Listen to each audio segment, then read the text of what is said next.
ஆமாங்க. இன்னைக்கு வந்து நான் எங்க குலதெய்வ கோயிலுக்கு தான் போறோம். நான், என் ஹஸ்பண்டு 2 பசங்க. எனக்கு பொண்ணு கிடையாது. 2 பசங்க தான். அ 2 வீலர்ல தான் போனோம். காலம்பர ஒரு 6 மணிக்கெலாம் கிளம்பிட்டோம். எங்களோட குலதெய்வம் வந்து வேலங்குடியில இருக்காங்க. ஸ்ரீ அங்காள பரமேஸ்வரி அம்பாளும், சாம்பிராணி வாசகரும் இருக்காங்க. அவங்கள பார்க்குறதுக்காகத்தான் நாங்க போறோம். காலம்பர 6 மணிக்கெலாம் கிளம்பிட்டோம். பார்த்தீங்கன்னா, ஃபுல்லா பனியா இருந்தது. பனி மூட்டமா இருந்தது. நல்லா இருந்தது. அப்போ தான் நமக்கு சூரிய பகவான் வந்து காட்சி அளிச்சாங்க. அவங்களுக்கு ஒரு நமஸ்காரத்த பண்ணிட்டு, அப்படியே ஜாலியா கிளம்பிட்டோம். இப்போ வந்து வேலங்குடி வந்து சுண்டக்காடு வேலங்குடின்னு சொல்லுவோம். இது சிவகங்கை டிஸ்ட்ரிக்ட்ல இருக்கு. இதில் 2 வழியா போகலாம். ஒண்ணு திருப்பத்தூர் போயும் போகலாம். இல்லாட்டி முறையூர் சூரக்குடி வழியாவும் போகலாம். 2 வழியா போகலாம். இப்போ நாங்க வந்து முறையூர் சூரக்குடி இருக்கு இல்லையா? அந்த வழியா போய்க்கிட்டுருக்கோம். போயிட்டு பசங்களோட நல்லா ஜாலியா பேசிட்டு, ஆனா ரொம்ப ஜில்லுன்னு இருந்தது. ஓவர் பனியா இருந்தது. இப்போ வந்து நான் கோயிலுக்கு போகும்போது, எப்படி நான் எல்லாம் எடுத்துட்டு போவேன்னு உங்களுக்கு ஒரு டிப்பு மாரி சொல்றேன். இப்போ வந்து நம்ம நாளைக்கு கோவிலுக்கு போறோம்னா, இன்னைக்கே எல்லாமே ரெடி பண்ணி வச்சிரணும். வெத்தல பாக்கு, பழம் எல்லாமே, பூ எல்லாமே பூ கூட அங்க வாங்கி வச்சுக்கலாம். ஃபர்ஸ்ட் நாளே எல்லாமே வாங்கி வச்சுக்கணும். நம்ம மறந்துருவோங்கிறதுக்காண்டி ஒரு லிஸ்ட்டு போட்டு வச்சுக்கணும். நம்ம என்னென்ன வாங்கணும், என்னென்ன எடுத்துகிட்டு போகணும்னு லிஸ்ட்டு போட்டு வாங்கி எடுத்து வச்சுக்கணும். அப்போ தான் நம்ம மறந்துடாமல் எடுத்துகிட்டு போவோம். அடுத்தது வந்து நம்ம சாப்பிட்றதுக்கு வந்து நம்ம வீட்டில் இருந்து எடுத்துகிட்டு போகிறோமா, இல்லை ஹோட்டலில் சாப்பிட்றோமான்னு அதையும் நீங்கள் நல்லா அரேஞ்ச் பண்ணிக்கோங்க. தண்ணியிலேருந்து எல்லாம் எடுத்துகிட்டு போயிருங்க. ஏன்னா நான் இப்படி தான் பண்ணுவேன். மேக்ஸிமம் எல்லாருமே அப்படி தான் பண்ணுவோம். இருந்தாலும் நான் என்ன பண்ணுறேனோ அதை உங்களுக்கு சொல்கிறேன்.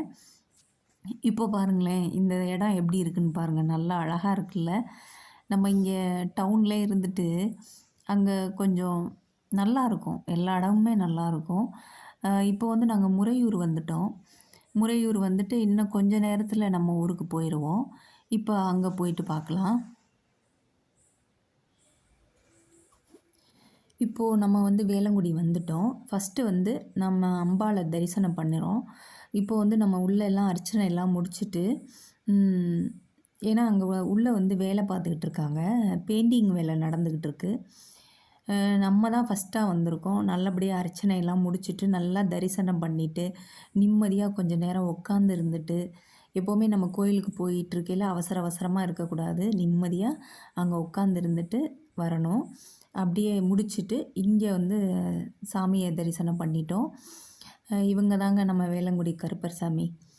இவங்கள பற்றி என்ன சொல்கிறதுன்னே எனக்கு தெரியல. அங்காள பரமேஸ்வரி அம்பாளாக இருந்தாலும் சரி, இவங்களா இருந்தாலும் சரி, என்ன சொல்கிறது, எல்லாருக்குமே தெரியும் என்னென்ன வேண்டியிருக்கோம், என்னென்ன நடந்திருக்கு, இன்னும் எவ்வளோ வேண்டுதல் வச்சுருக்கோம். அவர் நல்லபடியாக நமக்கு எல்லாருக்கும் நல்லதே செய்வார்னு நம்புவோம். எனக்கு வந்து 2வது பையன் வந்து பொறக்கையில் கொஞ்சம் கன்சீவாக இருக்கையில் கொஞ்சம் கிரிட்டிக்கலாக இருந்தது. கொஞ்சம் பயமாகவும் இருந்தது. உடனே நான் வரக்கூடாது இல்லையா? கன்சீவாக 5 மாதத்துக்கு மேலே வரக்கூடாது இல்லையா? எங்கேயுமே கோவிலுக்கு வரக்கூடாது. அதனால என் ஹஸ்பண்டை வந்து கோயிலுக்கு போயிட்டு வாங்க, எனக்கு பயமாக இருக்குன்னு சொல்லியிருந்தேன். அப்போது வந்து அங்கே ஒரு ஐயா இருக்காங்க, பூசாரி ஐயா இருக்காங்க. அவங்க சொல்லியிருக்காங்க, இல்லைப்பா உங்களுக்கு வந்து கருப்பரே வந்து பிறப்பாரு அப்படின்ற மாதிரி சொல்லியிருக்காங்க. அது ரொம்ப சந்தோஷமாக இருந்தது. அந்த மனசு கஷ்டத்தில் ரொம்ப இதாக இருந்தது. நல்லபடியாக தம்பி 2வது பையனும் நல்லபடியாக பிறந்துட்டான். இங்கே பார்த்தீங்கன்னா, இதில் வந்து மணியாக கட்டி வச்சுருப்பாங்க. ஏன் மணி கட்டி வைக்கிறாங்கன்னா, நம்மளோட வேண்டுதல்லாம் நம்ம வேண்டியிருப்போம் இல்லையா? இங்கே வந்து அருவாளும் மணியும் தான் வேண்டிக்கிட்டு கட்டுவாங்க. இப்போது வந்து இங்கே சாம்பிராணி தான் ரொம்ப பிரதானம். நீங்கள் வந்து எதுவுமே வேணாங்க. நம்ம வசதி இல்லையோ, வசதி இருக்கமோ இல்லையோ, அதெல்லாம் அடுத்த விஷயம். மனப்பூர்வமாக வந்து எந்த கடவுளாக இருந்தாலும் சரி, மனப்பூர்வமாக ஒரு தீபமோ இல்லாட்டி அங்கே என்ன இதுவோ அந்த மாதிரி பண்ணுங்கள். இப்போது வந்து இவருக்கு வந்து நமக்கு எப்போவுமே வந்து சாம்பிராணி தாங்க. ஒரு ரூ. 10 சாம்பிராணி நல்லபடியாக அதில் நுணுக்கி போட்டுட்டு, நிம்மதியாக கொஞ்சம் நேரம் அவரை பார்த்துக்கிட்டே நம்மளோட குறைகளோ, நல்லது எல்லாத்தையுமே சொல்லிட்டு வாங்க. அவர் நல்லபடியாக வைப்பாருங்க நம்மளை. இப்போ பாருங்களேன், இந்த அருவாள்லாம் வேண்டுதல் வச்சுருக்காங்க இல்லையா? வேண்டுதல் பண்ணிவிட்டு இங்கே கொண்டு வருவாங்க. அது ஃபுல்லாக ஆனதுக்கப்புறம் அங்கே சாமிக்கிட்ட நிறையா வைக்க முடியாதுங்கிறதுக்காக இதில் ஸ்டோர் பண்ணி வைப்பாங்க. அதுக்கப்புறம் இதில் ஏலம் விடுவாங்கன்னு நினைக்கிறேன். அந்த டீட்டெயில் எனக்கு தெரியாது. இங்கே ஒரு அண்ணா இருக்காங்க. அவங்க அடுத்த தடவை போகையில் அவங்கள்ட்ட நான் கேட்டுட்டு நான் அவங்கள்ட்ட சொல்கிறேன். இது ஃபுல்லாகவே அருவாதாங்க. எல்லாருமே வேண்டுதல் பண்ணிட்டு வச்சுருப்பாங்க. நாங்கள் இந்த இது நடக்கணும், மணி கட்டுறோம், மணி கட்டுறேன், அருவாள் வாங்கி வைக்கிறேன்னு வேண்டிப்பாங்க. அது நல்லபடியாக நடந்ததுக்கப்புறம் இதை கொண்டு போய் செஞ்சுருவாங்க. இப்போ திருவிழாம்போது இல்லாட்டி அவங்க எப்போ ஃப்ரீயாக இருக்காங்களோ அப்போல்லாம் கரும்பில் தூளி கட்டுவாங்க. அதாவது திருவிழாம்போது கரும்பு இங்கே பார்த்தீங்கன்னா இந்த இடம் ஃபுல்லாக பயங்கர கூட்டமாக இருக்கும். ஃபுல்லாக கரும்பாக இருக்கும். பார்த்திங்கன்னா நம்ம அந்த கரும்பை 5, 7, 3 அப்படின்னு வாங்கிப்பாங்க. வாங்கிக்கிட்டு நம்ம குழந்தன்னா இப்போ என்னோடய குழந்தன்னா இப்போ என்னோட முகூர்த்த புடவை இருக்குது இல்லையா, கல்யாணம் போது நம்ம தாலி கட்டும்போது கட்டியிருப்போம் இல்லையா, அதான் முகூர்த்த புடவைன்னு சொல்லுவோம். அதில் தான் குழந்தைக்கு தூளி கட்டுவோம். அந்த கரும்பில் தூளி கட்டணும். தூளி கட்டி குழந்தைய படுக்க வச்சு இந்த இது ஃபுல்லாக சுற்றிட்டு வரணும். சுற்றிட்டு 5, 3 அந்த மாதிரி சுற்றுவாங்க. அது கணக்குப்படி சுற்றிப்பாங்க. அவ்வளோதாங்க. ஃபுல்லாக தரிசனம் பண்ணியாச்சு. அம்பாளையும் நல்லபடியாக தரிசனம் பண்ணியாச்சு. சுவாமியும் நல்லபடியாக தரிசனம் பண்ணியாச்சு. அவங்க எல்லாரையும் நல்லா வச்சுக்கணும், நம்ம எல்லாரையுமே நல்லா வச்சுக்கணும், எல்லாருக்கும் நல்லதே நடக்கணும்னு சொல்லி கிளம்பிட்டோங்க. நல்லபடியாக கிளம்பிட்டோம். இப்போது நான் வர்ற வழியில் நாவினிப்பட்டிக்கும் கீழவளவுக்கும் நடுவில் இந்த பழக்கடை இருக்குது. இந்த பழக்கடை நான் நிறையா தடவை பார்த்துருக்கேன். ஆனால் ஒரு தடவை கூட இறங்கி வாங்கினதே கிடையாது. இந்த தடவை எனக்கு அங்கே போய் வாங்கணுன்னு ஒரு ஆசையாக இருந்தது. பார்த்திங்கன்னா எல்லா பழமும் இருந்தது. முக்கால்வாசி பழங்கள் இருந்தது. இப்போது கடலை வச்சுருந்தாங்க.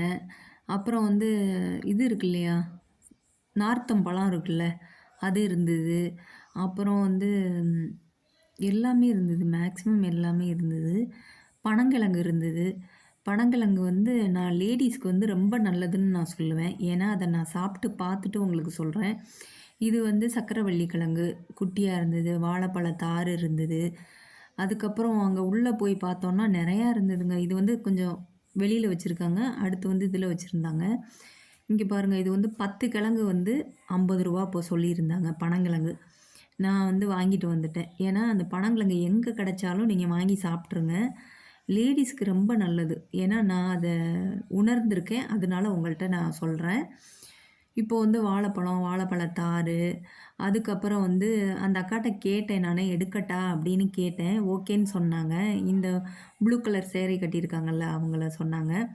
அங்கே இருக்கவங்க என்னோடய முகத்தை மட்டும் நீங்கள் எடுக்க வேண்டாம் அப்படின்னு சொல்லியிருந்தாங்க. சரி ஓகேன்னு சொல்லிட்டு எடுத்துகிட்டு இருந்தேன். இப்போது நம்ம கடையில் வாங்குறதுக்கும் இதுக்கும் நிறையா டிஃப்ரெண்ட் இருக்குது. ஏன்னா இங்கே ரேட்டு கொஞ்சம் கம்மியாக இருந்தது. எனக்கு ரொம்ப பிடிச்சிருந்தது. எல்லா பழங்களும் இருக்குது. ஆனால் மேக்ஸிமம் ரேட்டு கம்மியாக தான் இருந்தது. அங்கேக்கும் இங்கேக்கும் நிறையா டிஃப்ரெண்ட் இருந்தது. இப்போ பார்த்தீங்கன்னா இந்த நாவினிப்பட்டிக்கும் கீழவளவுக்கும் நடுவில் இருக்குது இந்த கடை. நாங்கள் போகையில் இல்லை, ரிட்டன் ஆகையில் இருந்தது. ஏன்னா நாங்கள் காலம்பறை போயிட்டோம் இல்லையா.